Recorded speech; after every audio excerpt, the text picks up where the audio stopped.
আসসালামু আলাইকুম। প্রিয় দর্শক, দুদিন আগে মানে মে মাসের ১৩ তারিখে আমি একটা কন্টেন্ট করেছিলাম সুপ্রিম কোর্ট বার অ্যাসোসিয়েশনের নির্বাচন নিয়ে।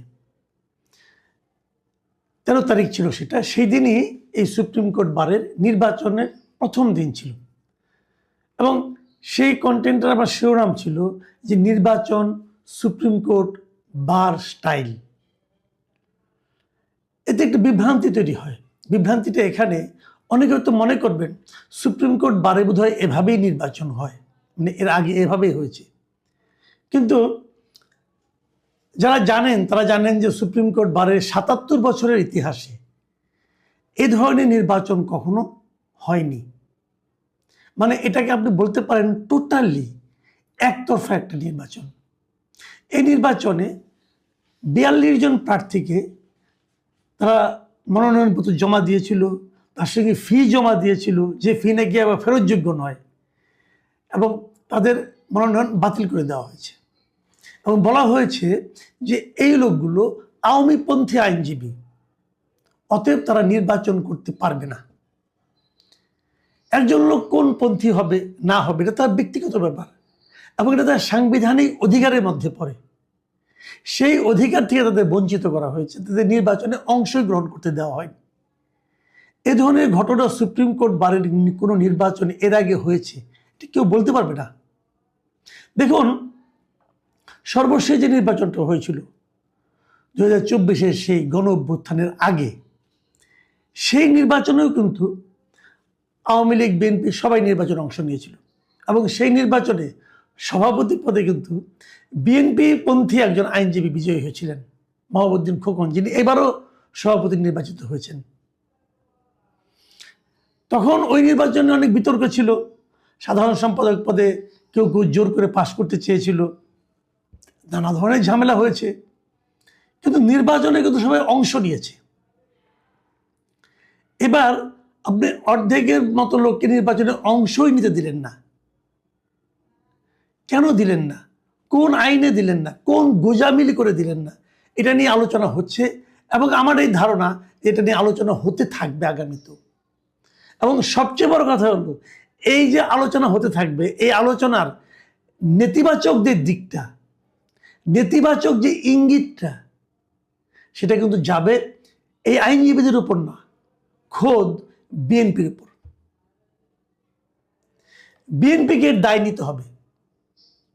বিএনপি রাজনৈতিক দল হিসাবে এ ধরনের গায়ের জোরের একটা নির্বাচনকে কেন হতে দিল এবং তার সমর্থিত আইনজীবীদের মাধ্যমে, এটা পরবর্তীতে এই প্রশ্নের জবাব বিএনপিকে বারবার দিতে হবে। এটা হলো আমার অবজারভেশন। দেখুন, আমি একটু আপনাদের ব্যাখ্যা করলে বুঝবেন। আমি যদি গত ৫ বছরের হিসাবটা আপনাদের কাছে দিই, প্রতি বছরের নির্বাচন হয়, কিন্তু ৫ বছর হিসাবে আপনি দেখবেন যে এবারের মতো এত কম ভোট আর কখনো পড়েনি।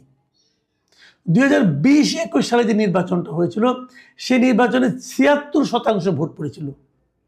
মানে মোট ভোটার ছিল ৭৭৮১ জন, ভোট পড়েছিল ৫,৯৪০টি। খেয়াল করবেন, তার মানে ৭৬% ভোট পড়েছিল।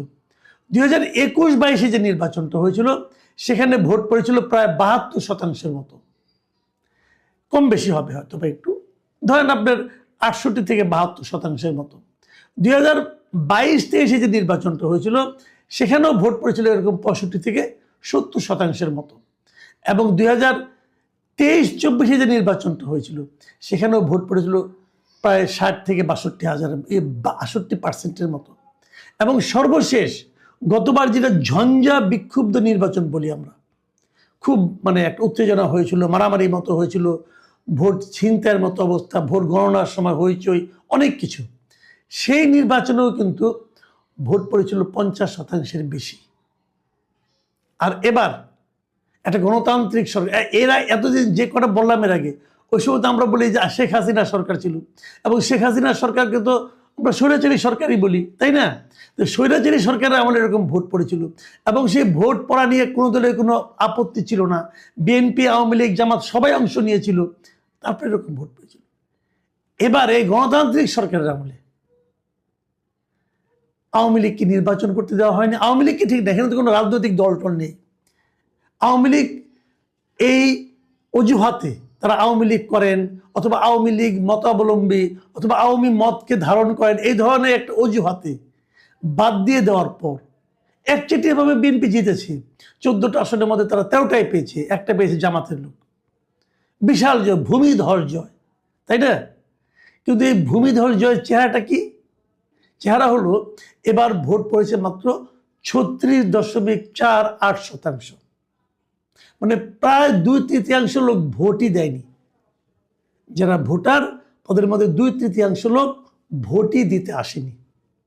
এবার সর্বোচ্চ সংখ্যক ভোটার ছিল 11,097 জন ভোটার ছিল এবার। তার মধ্যে মাত্র 4,048 জন ভোটার ভোট দিয়েছেন।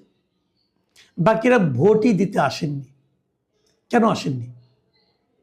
এমন দু একজন আইনজীবীর সঙ্গে আমার কথা হয়েছে, তারা বলতে চেয়েছেন যে এটা তো কোনো নির্বাচনই হয়নি, এটা জামাত বিএনপির নির্বাচন, নিজেরা নিজের নির্বাচন, এই নির্বাচনে আমরা যাব কেন?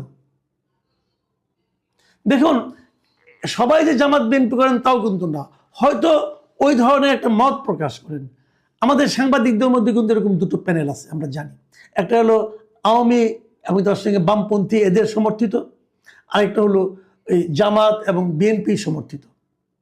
কিন্তু আওয়ামী এবং বামপন্থী সমর্থিত যে সাংবাদিকদের গ্রুপটা আছে, যে ডিইউজে বলেন অথবা বিএফইউজে বলেন, এরা সবাই কি হয় আওয়ামী লীগ করেন, নাহলে বামপন্থী জাসদ এগুলি করেন? তা কিন্তু করেন না। আমার বিবেচনায়, আমার হিসাবে এখানকার যা আছেন তার অর্ধেকের বেশি কোনো রাজনীতিই করেন না। আগে একটা ডিইউজে ছিল, একটা বিএফইউজে ছিল, সেটাকে কতিপয় নেতা, স্বার্থান্বেষী নেতা, লোভী নেতা, সাংবাদিক নেতা, তারা দলীয়করণের মাধ্যমে আওয়ামী লীগ বিএনপি করে বা 2 ভাগ করে দিয়েছে। এখন যারা নাকি রাজনীতিই করেন না, তারা এটা ফেরাবেন কি করে? তারা তো ফেরানোর কোনো হাতে, তারা তো অত ক্ষমতাবান না। নেতারা ভাগ করেছেন তাদের সুবিধার জন্য। যেমন আওয়ামী লীগ, আওয়ামী পন্থীদের নেতা যিনি, উনি যে বলেছেন এই সমস্ত সাংবাদিক আমার কাছে, কাজেই প্রাইম মিনিস্টারকে বলেছে আপনি আমাকে হাত রাখলে সবাইকে হাতে রাখতে পারবেন। বিএনপির একই কথা বলেছে, এই সব সাংবাদিক আমাদের হাতে, আমাকে হাত রাখেন, আমি সবাইকে আপনার অনুগত করে ফেলাবো। কিন্তু বাস্তবতা কি তাই? তাই না। বললাম তো, 60%-এর বেশি সাংবাদিক কোনো দল করেন না। ঠিক একই রকম এই আইনজীবীদের মধ্যে সবাই কিরকম? সবাই এরকম না।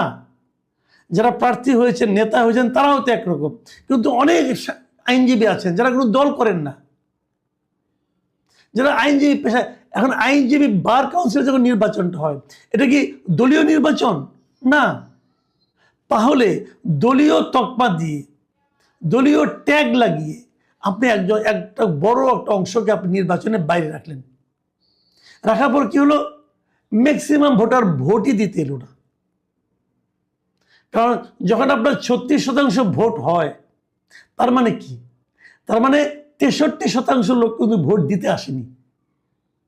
মানে দিতে না আসার সংখ্যাটা যত লোক দিতে এসেছে তার চেয়ে বেশি। তাহলে এটা ওনারা কেন করলেন? দেখেন, আমরা সবসময় সুপ্রিম কোর্টকে মনে করি ন্যায় বিচারের একটা জায়গা। যখন আমি কোথাও বিচার পাবো না, তখন আমি আদালতে যাব। নিম্ন আদালতের বিচারে যদি আমি খুশি না হই, আমি এরপর উচ্চ আদালতে যাব। সেখানেও খুশি না হলে আমি একদম সুপ্রিম কোর্টে যাব। এরকম যেখানে আমি বিচারের জন্য, যেটা আমার জন্য সর্বোচ্চ জায়গা, সেখানে নির্বাচনের নামে এটা কী হলো? এবং এটা কেন করতে দেওয়া হলো? কেন করলেন আপনারা এই কাজটা? এই কাজটা করে আপনারা কি আপনাদের পেশার সম্মান বৃদ্ধি করতে পেরেছেন? আপনারা নির্বাচন করেছেন, আপনারা জিতেছেন, কিন্তু যদি সবাইকে নিয়ে নির্বাচন করতেন, হয়তো আপনি জিততেন। দেখুন, এই যে মাহবুবউদ্দিন খোকন, উনি এবার সভাপতি হয়েছেন। এখন তো বিএনপির আমল, এর আগের আমলে 24-25-এ তখন তো আওয়ামী লীগের, ঘোর আওয়ামী লীগের আমল ছিল। সেই সময়ে কি মাহবুবউদ্দিন খোকন জিতেননি? ভোট কত পেয়েছিলেন জানেন? 24-25-এ মাহবুবউদ্দিন খোকন ভোট পেয়েছেন 2622 ভোট। উনি 2622 ভোট পেয়েছেন যখন নাকি আওয়ামী লীগ ছিল, আওয়ামী লীগ ক্ষমতায় ছিল, রাষ্ট্র ক্ষমতায় ছিল। সেখানেও মাহবুবউদ্দিন খোকন 2622 ভোট পেয়েছেন। আর এবার আওয়ামী লীগকে সরিয়ে দিয়েছেন, আওয়ামী লীগ নির্বাচনে নাই, একতরফা বিশাল ব্যবধানে উনি জিতেছেন।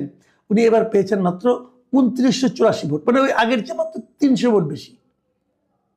তাহলে মাহবুদ্দিন খোকনের উনি যে এই ভোটটা সবসময় পান, এটা তো ওনারই ভোট। এই লোকগুলি ব্যক্তি মাহবুদ্দিন খোকনকে পছন্দ করেন, এগুলো দল টল কোনো বিষয় না রে ভাই। তো ব্যক্তি মাহবুদ্দিন খোকন কিন্তু আগের বারও পাশ করেছিলেন, এবারও পাশ করেছিলেন। আগের বারে ওনার বিজয় ছিল একটা সম্মান, আগের বারে ওনার বিজয় যতটা উজ্জ্বল ছিল, এবার কি ততটা উজ্জ্বল হতে পেরেছে? আমি খোকন ভাইকে বলতেছি, ব্যক্তিগতভাবে খোকন ভাইয়ের সঙ্গে আমার খুব ভালো সম্পর্ক, ওনাকে আমি